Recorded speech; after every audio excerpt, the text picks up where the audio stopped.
Good morning, friends. Good evening, friends. Today, I'm going to discuss a very interesting topic that is whether the customs authority or the customs officer has jurisdiction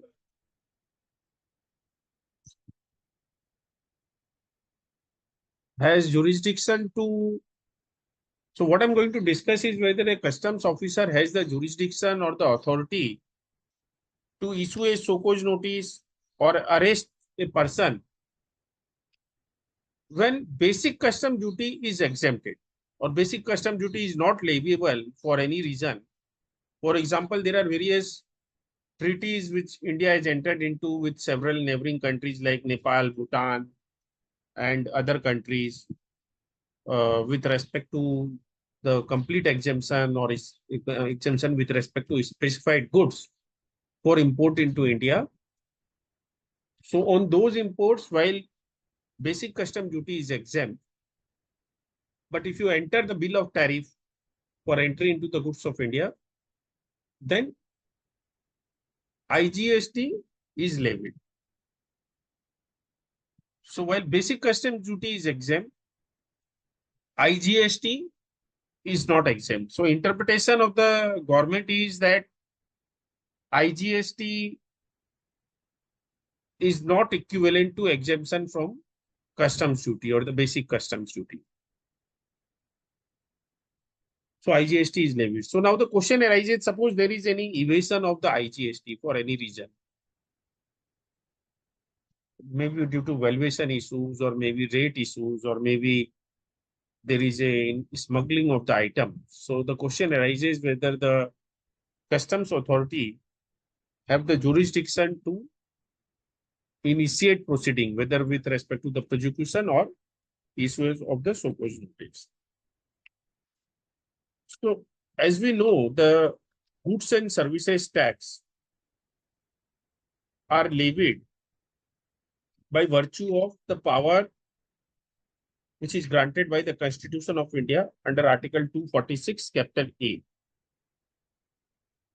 It says that the Parliament has the exclusive power with respect to goods and services where the supply of goods or services or both takes place in the course of interstate trade and commerce. So with respect to interstate trade and commerce, the exclusive power lies with the Parliament. Now, Article 269A, 269 capital A says that Parliament may by law formulate the principle for determining the place of supply and when a goods or services or both takes place in the course of interstate trade or commerce.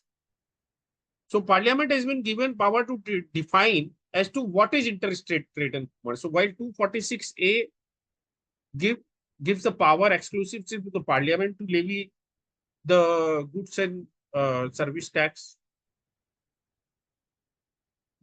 but the power with respect to levy of the goods, the definition of interstate trade and commerce, the Parliament has been given to formulate the principle for determining what is interstate trade and commerce. Now, by that power, Section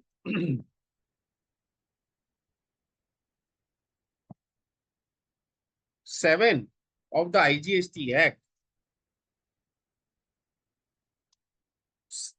says that supply of goods imported into territory of India till they cross the customs frontier of India shall be treated to be a supply of goods in the course of interstate trade and commerce.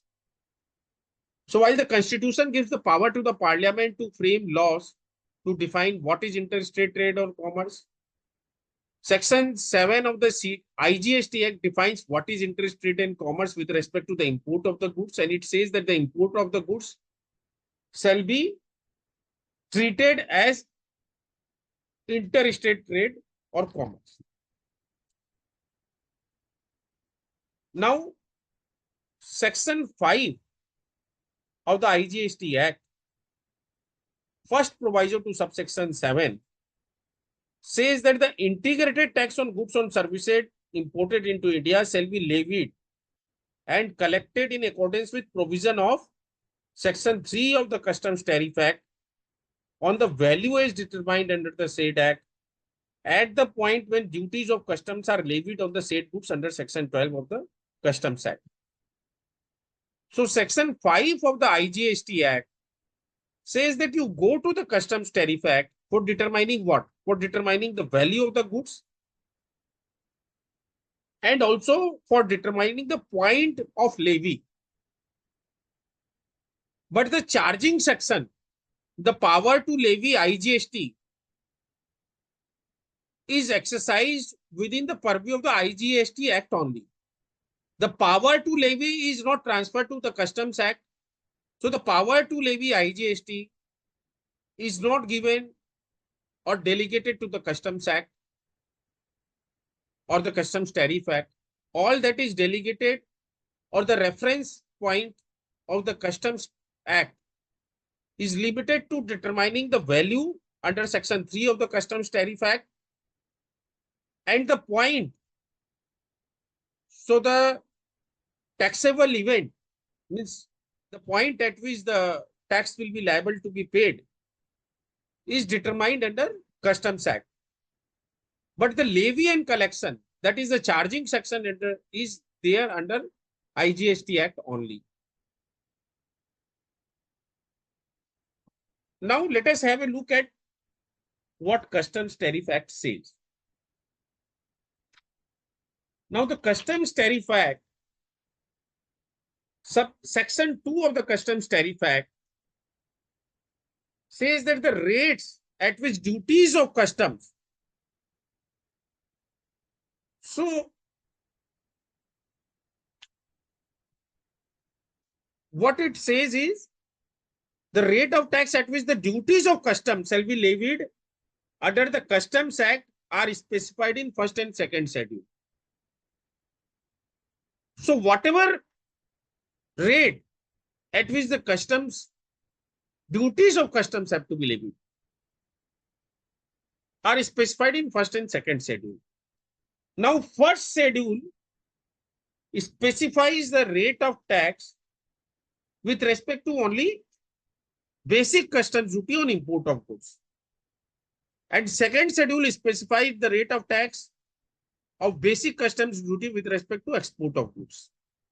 But none of these schedules, first or second schedule, which refers to the rate at which duties of customs have to be levied, includes IGST.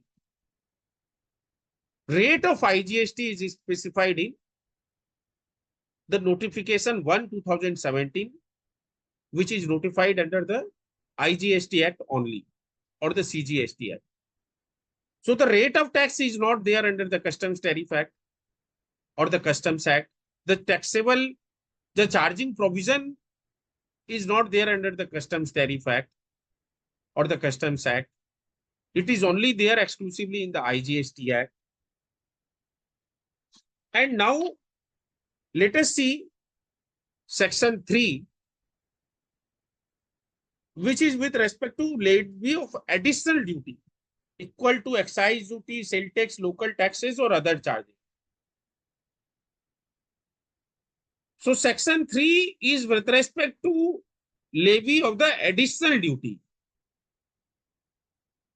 Now, subsection 7 of Section 3 is with respect to IGST. We are not concerned with central excise or sale tax and other laws. So I am just straight away going to Section 3, subsection 7, which says that any article which is imported into India shall in addition be liable to integrated tax at such rate not exceeding 40% as is leviable under Section 5 of the Integrated Tax Act.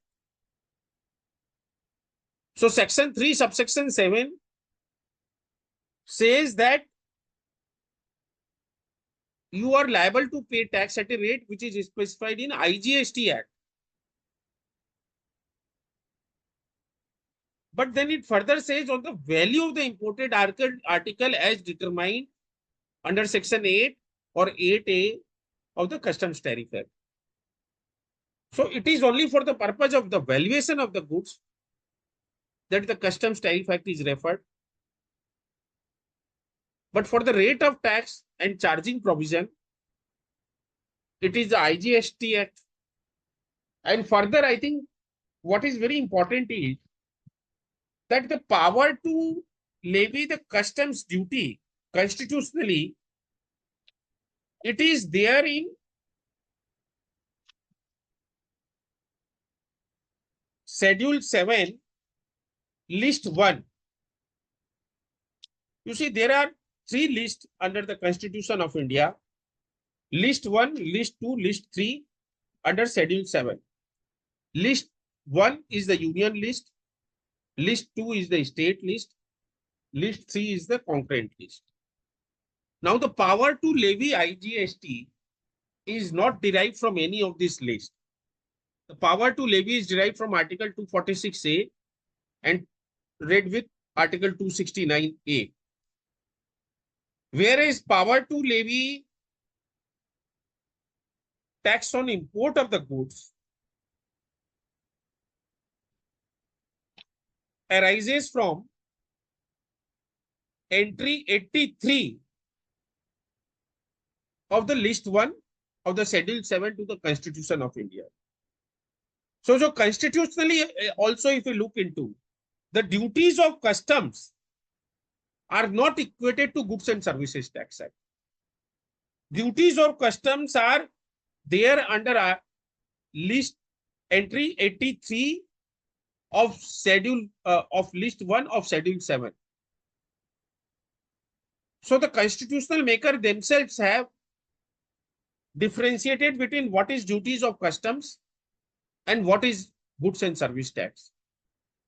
So once there is a constitutional difference and a statutory also, the IGST is levied under the purview of the IGST Act. So therefore, in my opinion, neither the power to arrest nor the power to demand or issue so-called notice with respect to any shortfall in the payment of the tax with respect to the IGST lies solely with the Goods and Service Tax Officer and not with the Customs Officer. So friends, with this, I conclude my today's session. Thank you very much.